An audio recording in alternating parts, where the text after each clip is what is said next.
1 Tawarikh 29.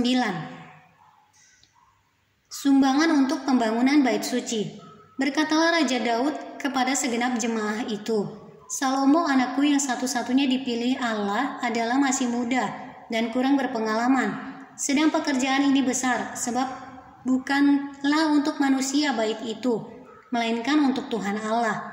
Dengan segenap kemampuan, aku telah mengadakan persediaan untuk rumah Allahku, yakni emas untuk barang-barang emas, perak untuk barang-barang perak, tembaga untuk barang-barang tembaga, besi untuk barang-barang besi, dan kayu untuk barang-barang kayu, batu permata syoham dan permata tatahan, batu hitam dan batu permata yang berwarna-warna, dan segala macam batu-batu mahal dan sangat banyak pualam.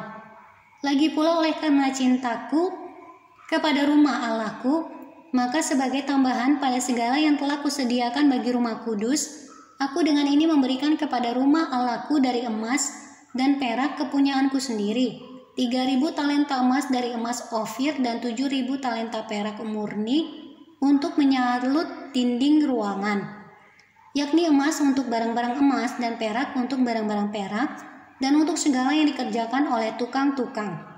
Maka siapakah pada hari ini yang rela memberikan persembahan kepada Tuhan?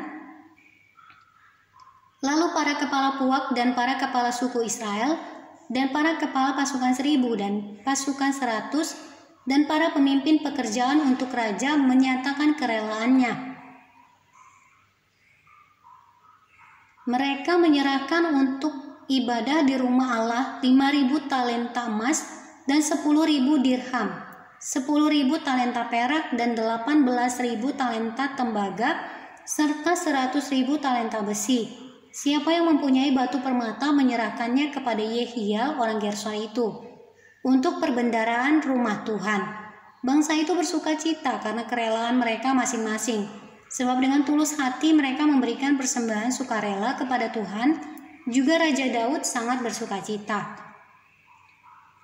Nyanyian pujian Daud. Lalu Daud memuji Tuhan di depan mata segenap jemaah itu. Berkatalah Daud, terpujilah Engkau ya Tuhan Allahnya Bapa kami Israel, dari selama-lamanya sampai selama-lamanya. Ya Tuhan, punyamulah kebesaran dan kejayaan, kehormatan, kemasyuran dan keagungan, ya segala-galanya yang ada di langit dan di bumi. Ya Tuhan, punyamulah kerajaan, dan Engkau yang tertinggi itu melebihi segala-galanya sebagai kepala. Sebab kekayaan dan kemuliaan berasal daripadamu, dan Engkaulah yang berkuasa atas segala-galanya. Dalam tanganmu-lah kekuatan dan kejayaan, dalam tanganmu-lah kuasa membesarkan dan mengokohkan segala-galanya. Sekarang ya Allah kami bersyukur kepadamu dan memuji namamu yang agung itu.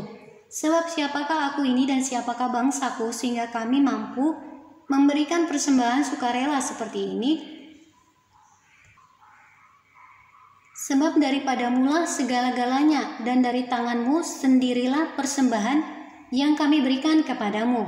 Sebab kami adalah orang asing di hadapanmu dan orang pendatang sama seperti semua nenek moyang kami, sebagai bayang-bayang hari-hari kami di atas bumi dan tidak ada harapan.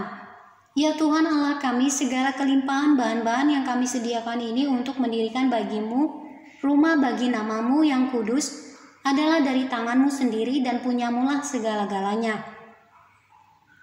Aku tahu ya Allahku bahwa Engkau adalah penguji hati dan berkenan kepada keikhlasan, maka aku pun mempersembahkan semuanya itu dengan sukarela dan tulus ikhlas. Dan sekarang umatmu yang hadir di sini telah kulihat memberikan persembahan sukarela kepadamu dengan sukacita. Ya Tuhan Allah Abraham, Ishak dan Israel, bapa-bapa kami, peliharalah untuk selama-lamanya kecenderungan hati umatmu yang demikian ini, dan tetaplah tujukan hati mereka kepadamu. Dan kepada Salomo anakku berikanlah hati yang tulus, sehingga ia berpegang pada segala perintahmu dan peringatanmu dan ketetapanmu, melakukan segala-galanya, dan mendirikan bait yang persiapannya telah kulakukan. Salomo menjadi raja, Daud meninggal. Kemudian berkatalah Daud kepada segenap jemaah itu, pujilah kiranya Tuhan Allahmu. Maka segenap jemaah itu memuji Tuhan Allah nenek moyang mereka. Kemudian mereka berlutut dan sujud kepada Tuhan dan kepada Raja. Keesokan harinya mereka mempersembahkan korban sembelihan dan korban bakaran kepada Tuhan, yakni 1.000 ekor lembu, 1.000 ekor domba jantan dan 1.000 ekor domba muda, dengan korban-korban curahannya dan sangat banyak korban sembelihan demi seluruh Israel.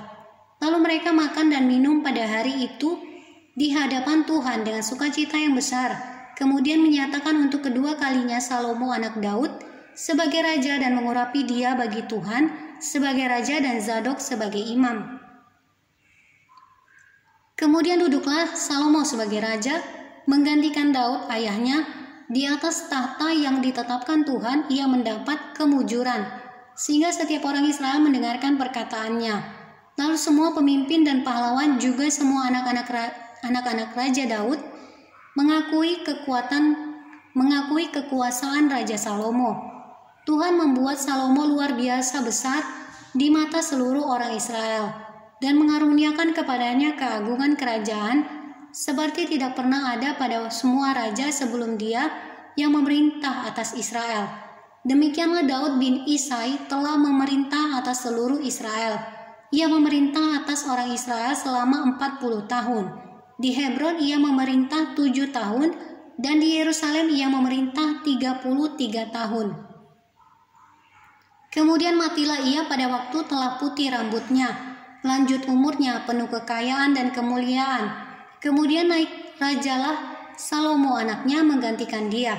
Sesungguhnya riwayat Raja Daud dari awal sampai akhir tertulis dalam riwayat Samuel pelihat itu, dan dalam riwayat Nabi Nathan, dan dalam riwayat Gad pelihat itu, beserta segala hidupnya sebagai raja dan kepahlawanannya, dan keadaan zaman yang dialaminya dan dialami Israel, dan segala kerajaan di negeri-negeri lain.